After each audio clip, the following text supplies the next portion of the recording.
Hello, everyone, and welcome to another edition of the Falling Skies Fan Podcast, brought to you by Tiger Prince Entertainment. I'm your host, Hank Davis, and joining me on the line, he's my co-host and partner in crime. He's Alex Cruz. How the heck are you, my friend? Hey, better than being harnessed, so I can't complain. Nice. Now, right off the top, those people watching this, the video version, the YouTube version, I'm just going to explain why I am in a tie, a shirt and tie here. Unfortunately, some bad news in the Davis family, and my niece was killed in a car accident. So I just wanted to say right off the top that I appreciate all the listeners that we have, all the interaction that we have, because this is my escape when things are bad. We can dedicate this episode to her, too. Definitely. So, Alex, let's talk about some Comic-Con, shall we?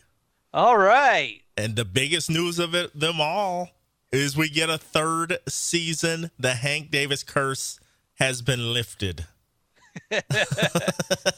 Now, what was really interesting about that is that I think it was like the day before Comic-Con, which would have been like Wednesday or Thursday. It was officially announced that it was renewed for a third season. And going into Comic-Con, I know the producers were really excited about that.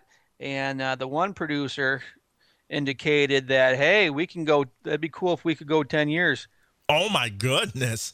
Do we have I'm that like, much you know show? what? I don't know if we could prolong this out for 10 years. It'd be kind of cool to do it, but. Yeah, I don't know if we have that much show. Yeah. I don't know. Would you really jump the shark in true Wayne Henderson fashion? Would you jump the shark by then? I don't know.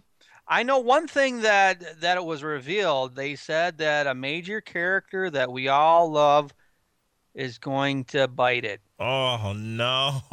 No. And I'll tell you what, as we talk about this upcoming episode, I'm going to probably go over that who do we think it is, because I thought for sure I got about 2 or 3 suspicions as to who I think it's going to be. Nice. We'll put some names in a hat and draw. That's right. Hey, did you find ratings for Love and Other Acts of Courage, the last week's show?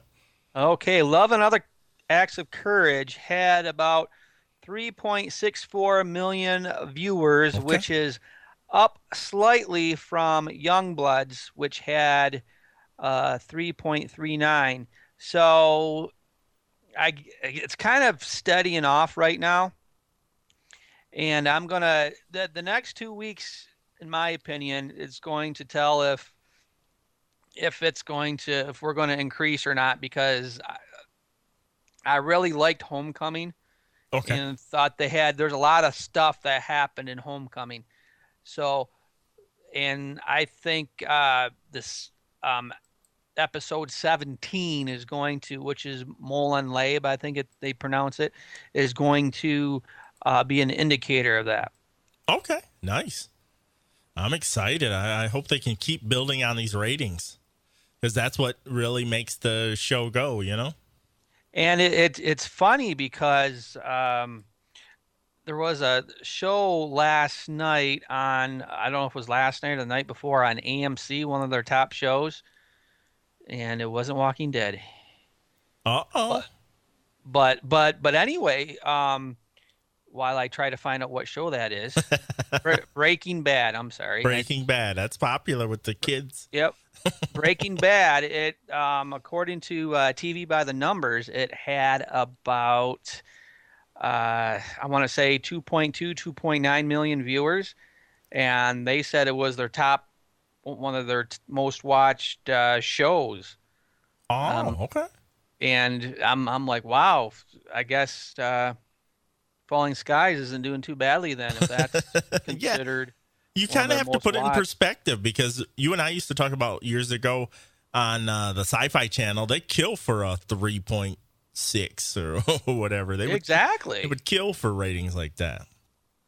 So it's all about relative to the network, I guess. Right. And, well, another thing, too, are the numbers that the TV stations, especially the main network stations aren't quite as good as they were 20, 25 years ago. Oh, no. Because that's because there's an oversaturation of TV channels, and they can't, you can't focus all of your ratings on 3 networks anymore, or 4 or 5 other networks. It's all getting all distributed amongst the different other networks, and we'll see how well this WWE network does when it's up and running. It's extremely convoluted now when you're competing with iTunes and cable and regular TV and DVDs and HBO, and you know what I mean? There's so many, Netflix and Hulu, and there's so much for a choice out there. That's why I'm always appreciative when people tune into us. And this is kind of breaking news. I know it really doesn't have anything to do with our show, kind of going off on a tangent here, but Comcast has bought Microsoft's half of the MSNBC Ooh, wow. Website and station. Wow. So, well, that could be big.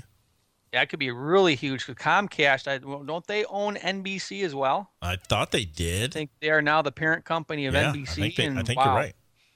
Oh, man, scary. Scary, scary, scary. Could be good, could be bad. Alex, anything else before we start out? Okay, one other quick thing. One kind of neat thing they did at Comic-Con was they had photo ops for the fans. And if you go on the Falling Skies homepage, you can get access to fans getting their pictures taken while being harnessed. And the only thing I can say is the expression on these people's faces, you think they're getting an anal probe. I just cracked up, and just the faces they put. And I said, oh, this could be something really inappropriate. Oh, it's time. Anal cavity. Time to get the probe, my friends. That's amazing. The harnesses were kind of weak to me. Yeah, just like cheap. Yeah, it was just like a little piece of pleather that they put on your back of your collar. I thought it was going to be like a real, look like a real harness. That's what I thought. I thought it was going to be some kind of like, big rubbery thing that was well crafted and you paid a mint for. Well, I agreed it was a rubbery thing. I'm not commenting on it being well crafted. Oh, amazing. Well, let's get into our recap of Homecoming, shall we? All right. We start out with the aftermath of Tom and Ann in the hospital room. Oh, yes, a little bit of pillow talk there. And Tom breaks out his Weaver impersonation. Was that not the funniest thing ever? You know what? I think he should have been doing that the rest of the episode, but I guess more serious things were going on to prevent him from doing that. Do you know what? Did he sound like Weaver or Foghorn Leghorn? I say with Foghorn Leghorn. I won't tolerate any more tardies. I was dying, man. It was good. It was so funny to me that he would throw that out there. But then, kind of like Hal and Maggie in the car, Ann and Tom kind of switched to talking about their exes. And I'm sitting on the couch going, uncomfortable. I don't know if I want to be a part of that conversation, Alex. Yeah, but this is different than boyfriend-girlfriend stuff. That's real. Those are their spouses. Yeah. I mean, their whole entire world has changed, and significantly. And to lose your significant other, that's it'd be tragic. That's a huge loss, and so I think for both of them to talk about it is a good thing. Is a step forward. Yeah. All right. Weaver is counting Tom's tardiness, so he said that's twice this week. I say that's twice this week. And Weaver pretty much says that's indicative of what's been going on with the second mass lately. They're getting soft.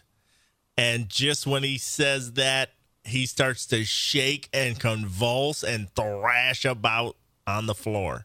And I was like, oh, man, he didn't look so hot. He looked like a Smallville Kyle when his chest started burning up. he looked like him. Now, what it reminded me, I thought he was going through some type of a withdrawal when he started shaking like that. And so I didn't put two and two together to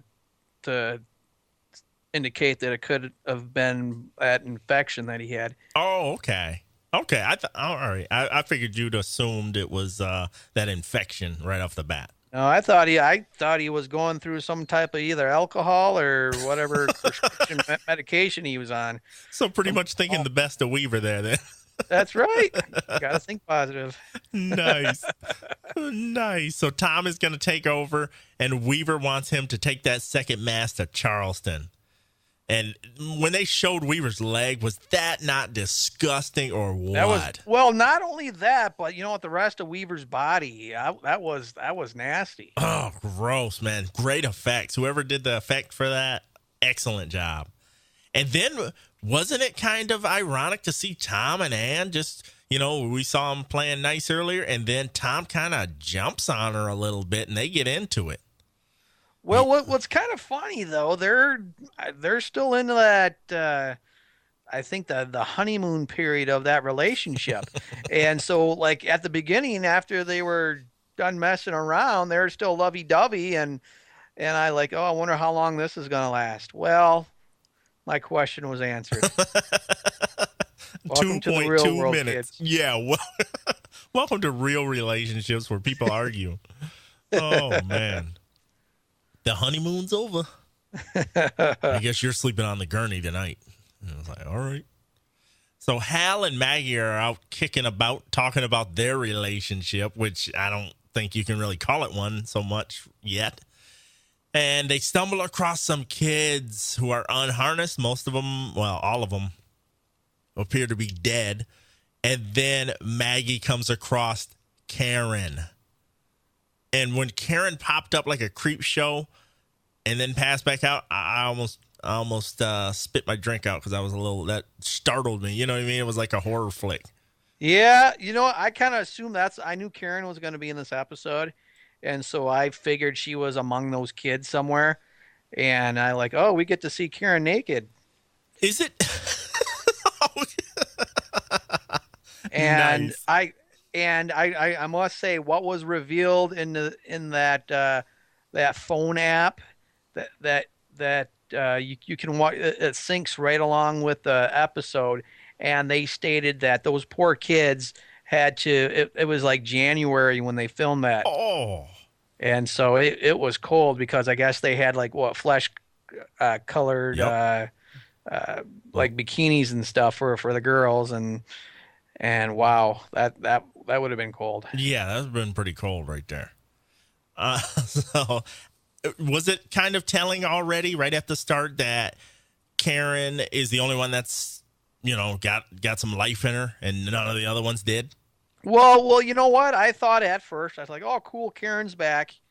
And I'll tell you what, that whole scene to me was disturbing, with all those dead bodies. Yeah. And it reminded me of James Cameron's Titanic when those bodies are floating in the water like that. Yeah, that's gross. I had nightmares on that, and so I thought, oh great, I'm gonna have nightmares after watching that episode. But so far, so good. You got your little Tiger Prince radio nightlight on, right? But and it was I thought, yeah, cool, Karen's back, but then Hal brings her back, and we'll talk about that in a bit. Okay. Tom addresses the second mass and tells them that he wants to head out tonight to Charleston. But our favorite Mr. Fix-It, Jamil, has been using the vehicle's fuel to keep the hospital generators going. Charleston, we have a problem. I'll tell you what, it was really cool with Jamil because he was in rare form in that episode. Yes, he was amazing in his 3 spots that he had. He was amazing though. But he was MacGyver through and through. I love it, man. I love it. Now, Matt charges in with news that Maggie and Hal found Karen. And then, he's still got the rifle that's bigger than him. Can't they give him a subcompact machine gun or something? Can't they get him something a little smaller? But Ben immediately doesn't want her to stay because she is still attached to the aliens. And you know what? And he could sense that. And I didn't want to believe that at first. I don't know. Yeah, I thought it was hokey too. I was like, he's just saying that. That's what I was thinking. He's just saying that. But nope. In fact, he's not. So Tom has her locked up in a psych ward. And Ben was really down on her the whole time. He's like, you can't trust her. She can't be trusted. Don't believe her. Don't listen to her. Don't talk to her. He was all negative. Well, and he had every reason to be, though, as we're going to find out. Now, Karen says that she is shocked that Tom is alive. Now, why would she be shocked that he's alive? That part. Well, I guess after everything that they put him through while he was aboard that ship. While he was on the SS Minnow. Yeah, I mean, she just made it seem like, wow, I just can't believe you're still alive. When in fact, she probably knew he was alive. She probably had advanced knowledge that he was alive. But you know what? You would have thought she did. Yeah, I mean, I guess we'll get into the story a little deeper in a minute, but it's a little odd, some of the stuff. Karen's memory is pretty shot, and she doesn't remember how her harness was removed. I put right here, she had a bad memory, but a big appetite. Her appetite was intact because she is just downing food the whole time. And I was like, ugh, man, she was smashing food, man. Yeah, she doesn't remember when she ate last, so I don't know. At least real people food. Who knows what the Skitters feed her? Oh, ooh. Put another shrimp on the Barbie, did they say the 1 week? Now, Hal kind of checks Ben's attitude, because he's getting a little irritated with Ben saying how much they can't trust Karen, can't trust her. So Hal kind of checks him. You got spikes too there, buddy. And I'll tell you what, hits the fan with these two in this episode. These are definitely brothers because this stuff happens. Maggie finds it odd that Karen shows up so close to the hospital. Now, at this point, that I thought, excellent point, Maggie. Excellent point. But to me, at first, right at the, not taking in the entire show in consideration, I was thinking, could this be a Skitter sign of good faith? That's what I was thinking right at that moment. Like, could the Skitters be trying to say, hey, look, here, we de-harnessed her and you can have her. At that point. That's a good theory. That's an interesting theory. Yeah. Now, back to Weaver. He's in bad shape. Ann and Tom kind of go at it again, and then Tom calls her Rebecca. Ouch. Ouch, ouch, ouch. Yeah, this is where things kind of got a little rough with these two. And that's when I thought, oh, now, like I stated earlier, this is a real relationship. I used to do that in the studio all the time. Call my co-host on our dating relationship show, Relationship Hot Topics. I'd call her by the wrong name all the time. Ooh, trouble. Trouble. That's why you don't have so many co-hosts. Ben and Karen have an exchange while she talks with her mouth full, which I thought was really disgusting. And then he's kind of like outside the room. Was he kind of like outside the room a little bit, cleaning his gun, or was he in that same room? No, he was. Well, is that when it was? I couldn't remember if he was like by that partition. Yeah, that's what I was thinking, but maybe I'm wrong. It's kind of irrelevant, but that's when we can get the confirmation that Uncle Scott is confirmed dead. He was hit with a bunch of mech bullets trying to save kids. Did you catch it? You caught that part too? I caught that right away, and I thought, cool, that means they're going to update the comic book and the website. Nope. I was mistaken. And then still nothing. Oh, so we get confirmation on Uncle Scott. Sorry, Uncle Scott. Anybody know taps? All right. Ben tells Karen he can hear that she is still connected to the aliens. And I was sitting there like, okay, if you can hear it, then aren't you still connected? Yeah, you know what? I think though Ben isn't connected. But he's just heightened sensitivity to everything. Yeah. Okay. That was just like, man, this is kind of going all over the place here. And then the skinny chick is still hungry. And I was cracking up because she was still pounding more food.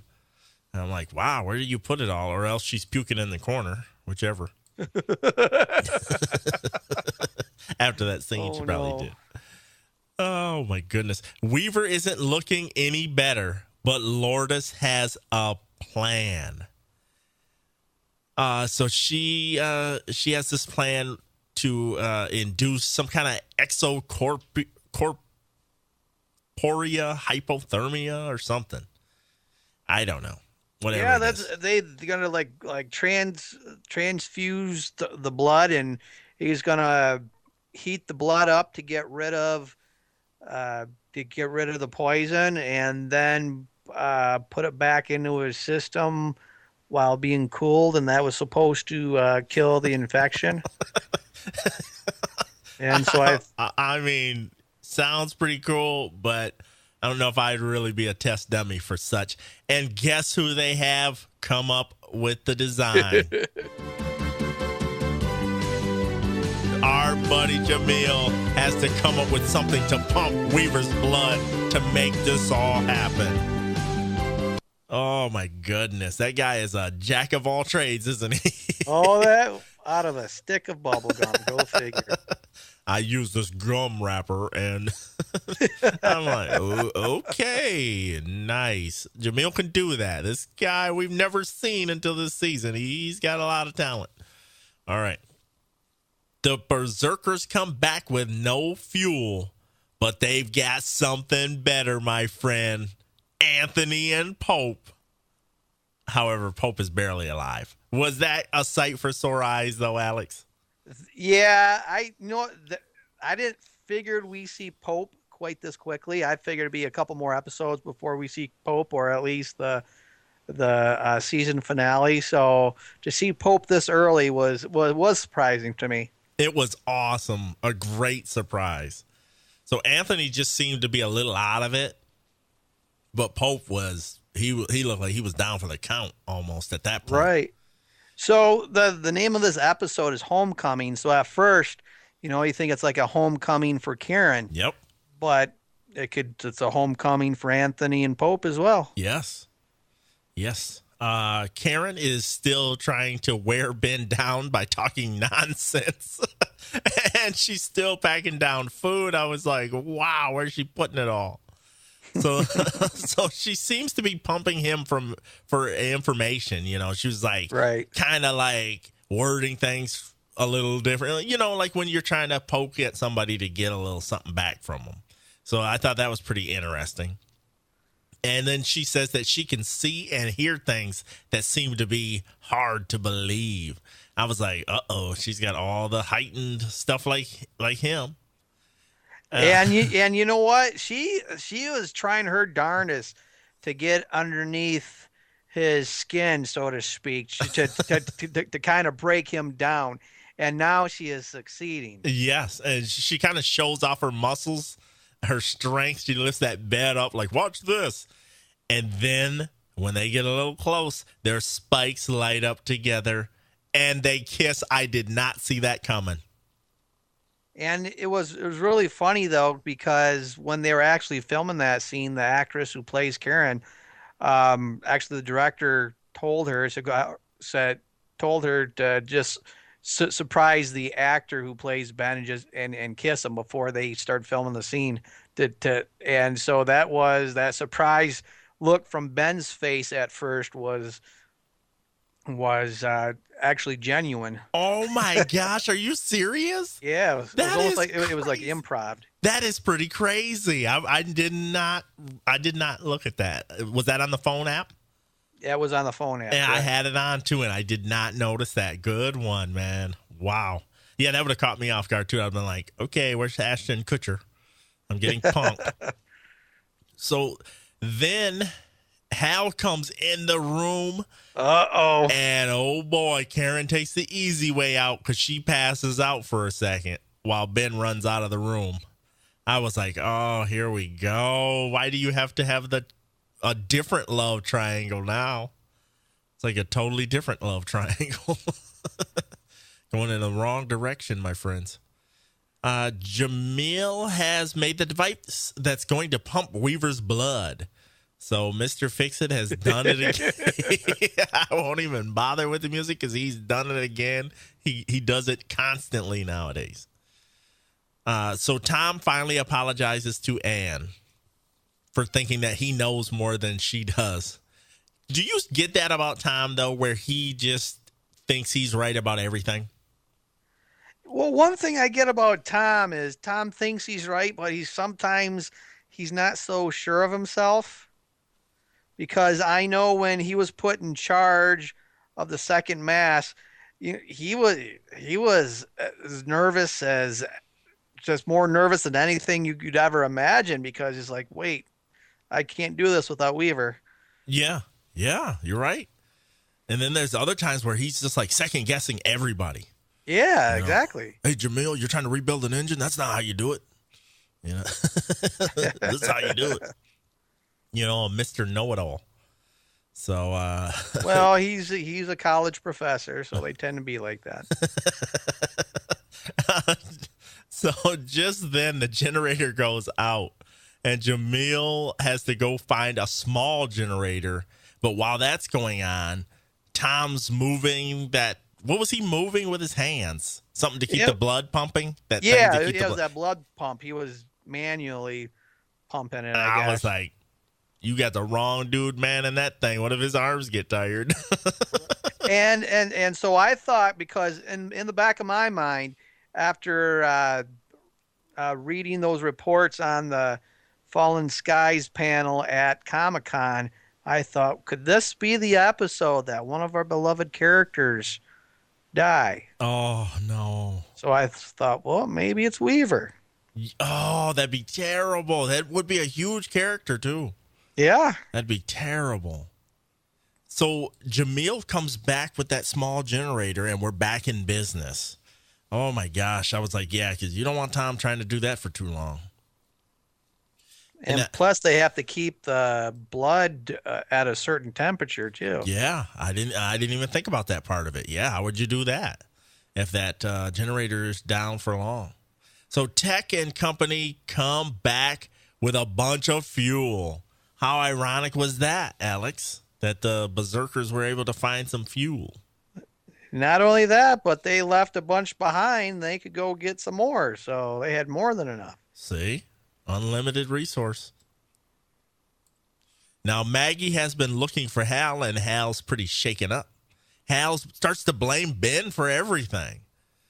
And then Maggie sends him on a fool's errand. Hey, go find Ben. And I wouldn't you suspect something was up then where you want me to go do something else and while you stay behind after a situation like that? But no, Maggie's like convinces him to go look for Ben. She goes to pay Karen a visit. And Maggie pulls out the guns. She's got dual guns out for a little bit of girl talk. I don't think they're getting their nails done, though. And Maggie's just straightforward. She's like, I want you to leave the second mass. But Karen figures out Maggie. She starts to play that psychological mind game with her. And it started to work, didn't it? A little bit. I thought she really shook Maggie up.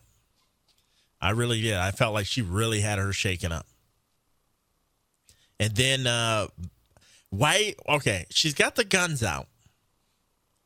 And she kind of is letting Karen walk towards her a little bit.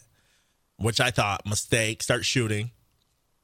And then Karen does that ninja up the wall backflip and just wastes Maggie. She just wastes Maggie with that. And I was like, why didn't you just start shooting once she started, inching towards you the first time? Yeah, I don't know. And this, my friends, was my stupid Mike moment of the week. I thought, if you're going to have these guns, don't pull them out unless you're ready to use them. And you just trying to, you could have just shot her in the leg or something at first and worked your way up. But she would have done something like that. Someone would have hurt her. Yeah, definitely would have hurt her. But you would have had tons of people running in there. She got smashed, though. I'm telling you what, she got wasted when Karen drops the bomb on her. Ooh, that looked bad. I didn't know if she was going to. I thought we might lose her at that time. Yep, I thought the same. Then Karen plays Ben by smashing herself off a wall. That didn't make any sense to me.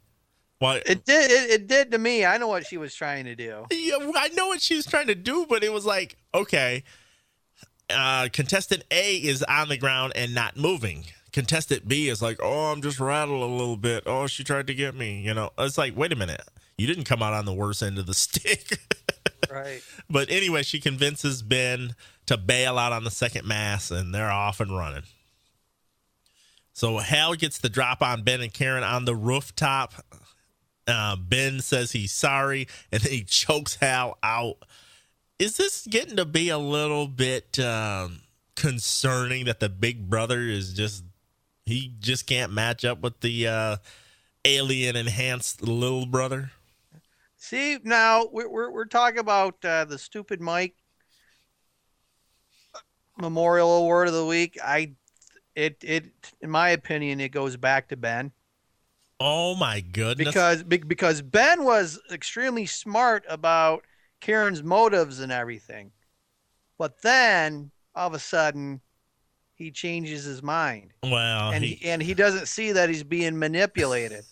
I don't think how stupid can you get? I don't think he's had any girlfriends, and I think that was his first foray into a woman using her wares against him. Well, it was stupid nonetheless. Karen says that she loved Hal once, and then it's time to jump off the rooftop and run. And I was like, what is this, a scene from Twilight? Here we go. Yeah. At least they weren't sparkling. We don't know that. Everything. Well, happens. I guess their backs sparkle, don't they? Their spikes were sparkling. I mean, when you kiss somebody and your spikes light up, I mean, how can you not love them? And as Wayne Henderson would say from MediaVoiceovers.com, everything happens at night, so how could we tell if they're sparkling or not? Hey, back to the old hospital room. Weaver seems to be better. And then, right on cue, magically, he comes to. Oh, man, hey, how much fuel did you waste saving my butt? Is that what you'd wake up saying, Alex? Yeah, I'd say give me a nice cold Steve Weiser. That's my first thing calling my mouth. Give me a Skitter brew. Now, Pope is finally awake, and he wants to see Tom ASAP. And Pope says the aliens are looking for Ben, and that Karen was there at that whatever situation Anthony and him had. So yeah, and then immediately starts to come together. Yep. And don't you just think, man, if they would have found Pope and Anthony sooner, or if Pope would have came too sooner or whatnot, then they could have sorted this out while she was still locked up. But that's not the way the screenplay was written, so we have to take it the way it happened.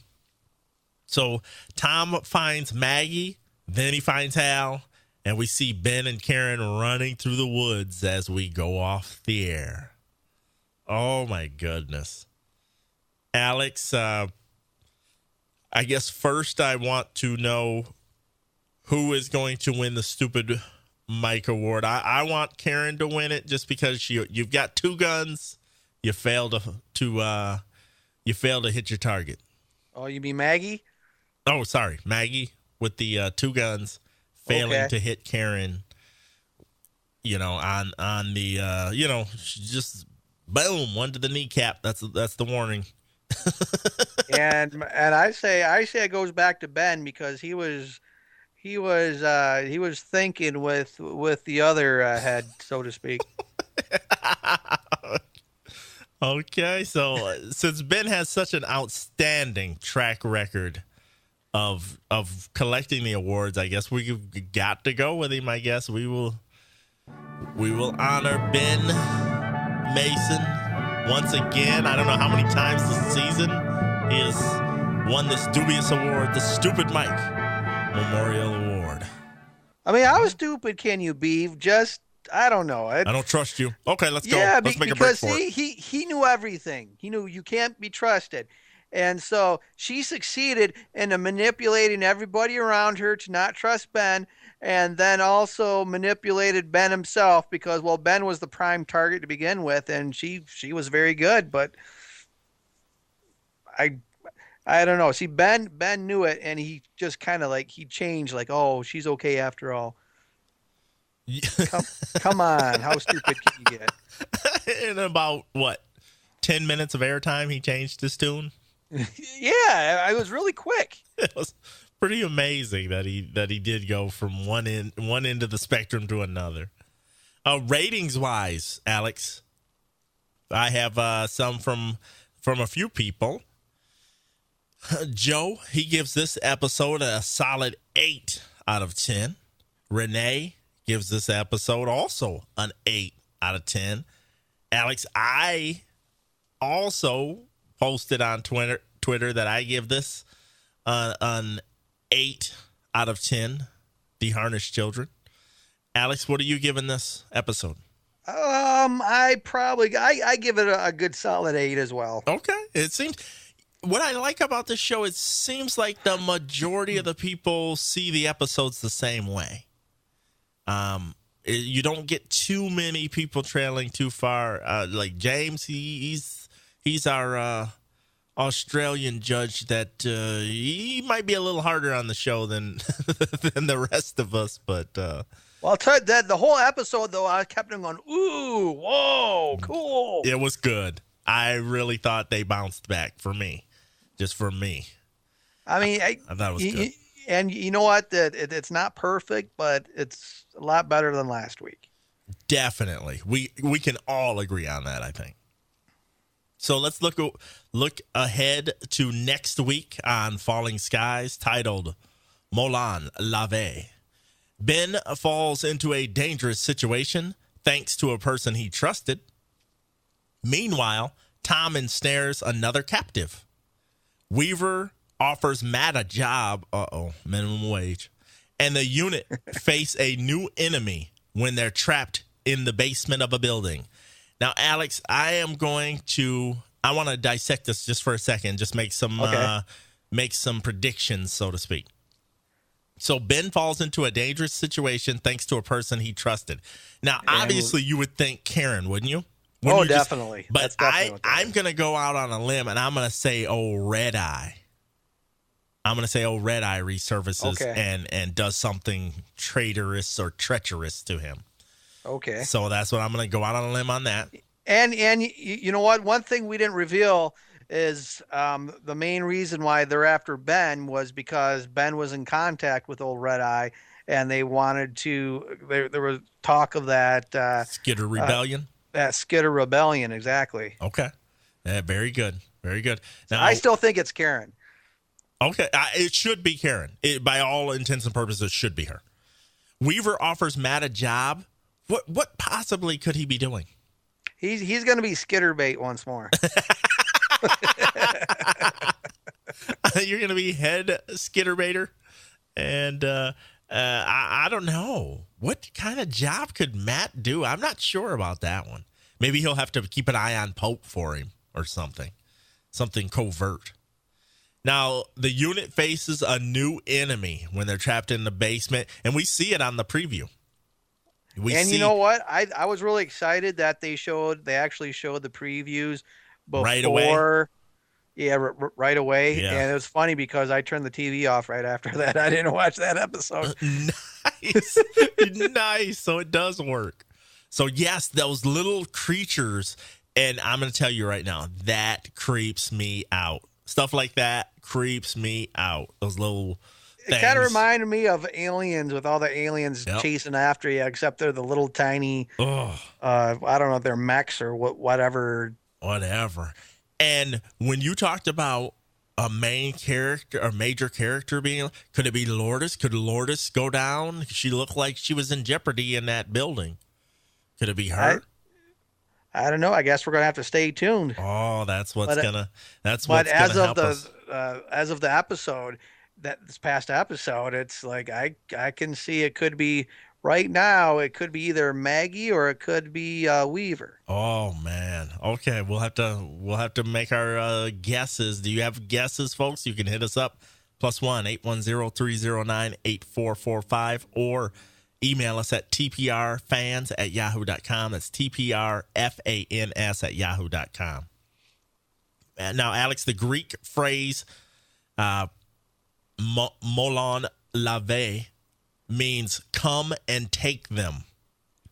Now, it is a classical expression of defiance reportedly spoken by King Leonidas in response to the Persian army's demands that the Spartans surrender their weapons at Thermopylae. So, come and take them. That is crazy. So, that sounds like a setup to me. Sounds like So, are we going to have a 300 situation then?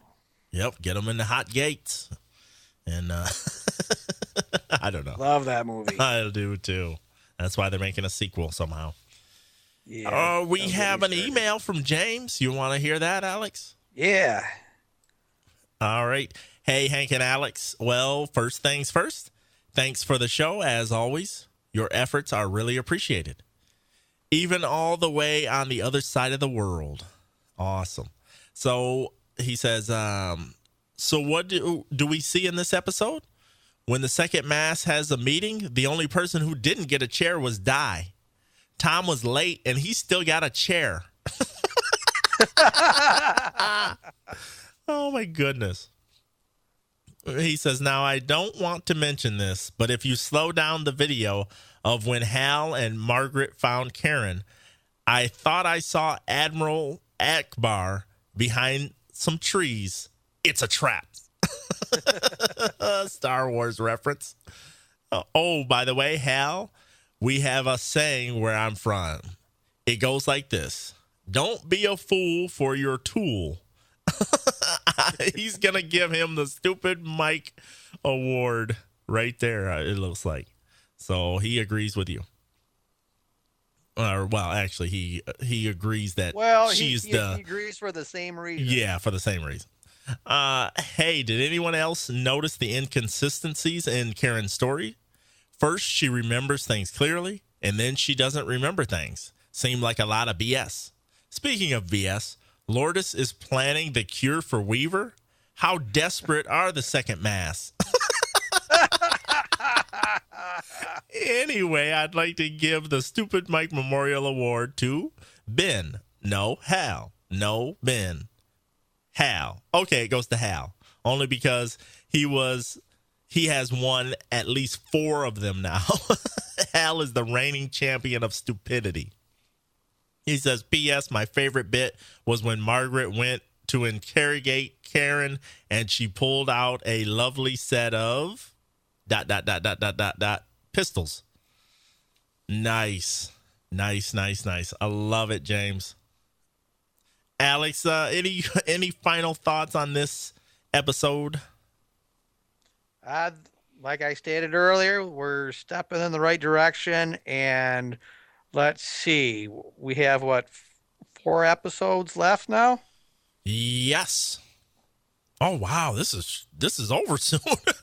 So let's see. We are at Homecoming. Yep. So we got 4 episodes left. So basically 3 weeks. Oh my gosh. Because I'm sad. I'm already teary-eyed here. No, I take that back. I take that back. Are they going to skip? Okay, they're all going to. I was taking for granted the last 2 episodes were going to be on the same night. Okay, it's not going to be that way. It's not going to be. I think I was under that exact same impression too, that it was going to be the same night. So have we found out how many episodes we get for the 3rd season yet? I'm going to assume it's going to be the same. Okay. Because the actors involved, they don't have to put a whole heck of a lot of time into this. No, but man, it kind of sucks for the fans, you know. I would like to at least get 12. Call me greedy. Yeah. I kind of like what they're doing with it, because the plot is moving quicker than I think if there had been 20 you episodes a season. You make a good point. We could get more of those Stinkfest episodes. Yeah. That's a great point. They'd talk more about relationships, too.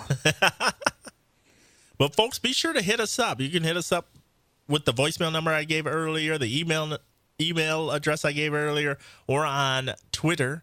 We're Falling Skies FP, just all one word, Falling Skies FP on Twitter. And, you know, you put your ratings on there. Just give us an @ symbol with that name on there, and give us your show ratings, or, you know, your predictions or whatever, because we're coming down to the home stretch. And then one last bit of news I wanted to put out there is I'm going to be doing a podcast for the TV series Revolution on NBC starting in September. That show airs September 17th, so probably record on September 18th. So if you're at all interested in that show, was this that TV show that I saw about alien invasion? Everybody keeps saying it's alien invasion, but what I seen on the preview is just the power goes out. They don't say aliens. They don't say anything, but yes, it does look like falling skies. So I think they were talking about it over at Comic-Con. I was following Comic-Con. And it's aliens. And my wife and I were watching the Comic-Con footage on both Spike and on G4, and I'm like, oh, I bet you Hank and I are going to be doing a show on this. We very well will be. Be staying up late. No, I'm just kidding. But that should be awesome. So it's already on iTunes. The placeholder preview is already on iTunes. So you can just search Revolution Cast, or you can head to revolutioncast.com. Take you to the show page. Alex, anything else before we call it a show?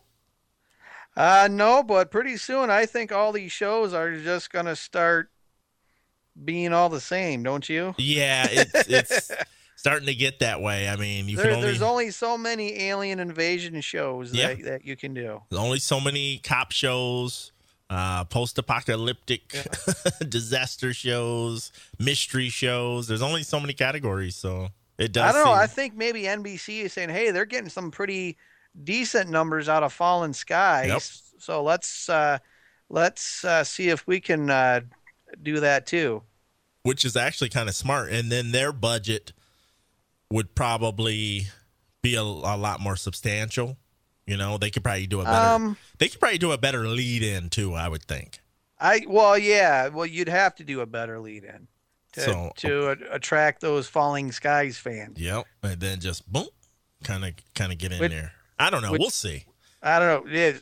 And in fact, the Falling Skies fans were the V fans, and it's just a vicious cycle. It could be a mid-season cancellation. You never know with these shows. It's really tricky when it's all about money. If they don't get the numbers they want right away, they could cancel it at 2 episodes. Like, not going to work. Oh, NBC is notorious for mid-season bye-byes. Yeah. You're not getting ratings. We're not wasting a spot on you. We're going to replace it with Arrow. We'll replace it with Knots Landing or something remake. A reality show. Ooh, that's so new. All right, but for Alex Cruz, I'm Hank Davis. Until next time, my friends, we're signing off. See ya.